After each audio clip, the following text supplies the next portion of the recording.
আজকের এই আধুনিক সময়েও আমরা কিছু বিষয়কে বর্বরতা জাহিলি সমাজের চাইতেও কঠিনভাবে আজ করতে পারছি। জাহিলি সমাজে এতটা নোংরামি হতো না, এতটা অসভ্যতা হতো না, যেটা এখনকার সমাজে আধুনিক সমাজে হচ্ছে। গত সপ্তাহে আপনারা দেখেছেন, হয়তো অনেকের বিবেকে নাড়া দিয়েছে, মা বাবা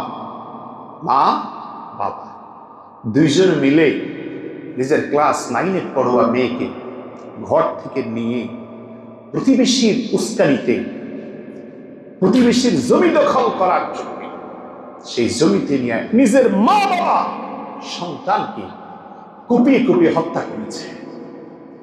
কতটা অসভ্য, কতটা জাহালাত ফলে। আমার ভাইয়েরা, আপন মা বাবা বিশ্বস্ততার জায়গা পৃথিবীতে আপন মা বাবার চাইতে আর কোনো জায়গা আছে নাকি?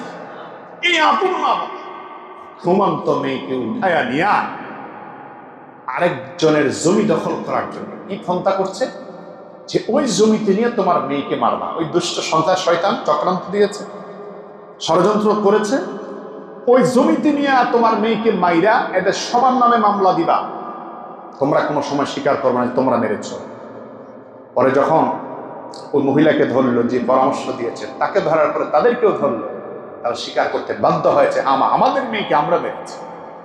তাহলে কতটা নোংরামি আর অসভ্যতায় সমাজ এখন চলে গেছে।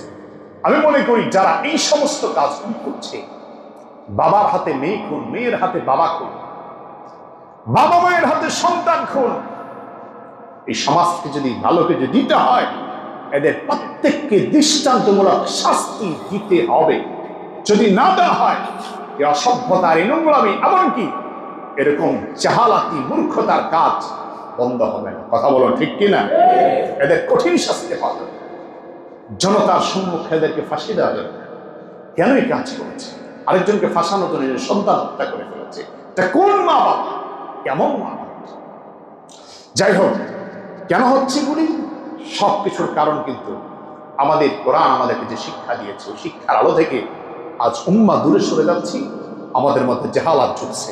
এই জাহালাতের কারণে যত বর্বরতা, যত নোংরামি, যত খারাপ। আল্লাহ পাক যেন আমাদেরকে সেই কোরআনের আলোতে এবং আল্লাহকে পাওয়ার জন্য সেই পন্থা আল্লাহ যেন অবলম্বন করার তৌফিক আমাদেরকে দান করেন।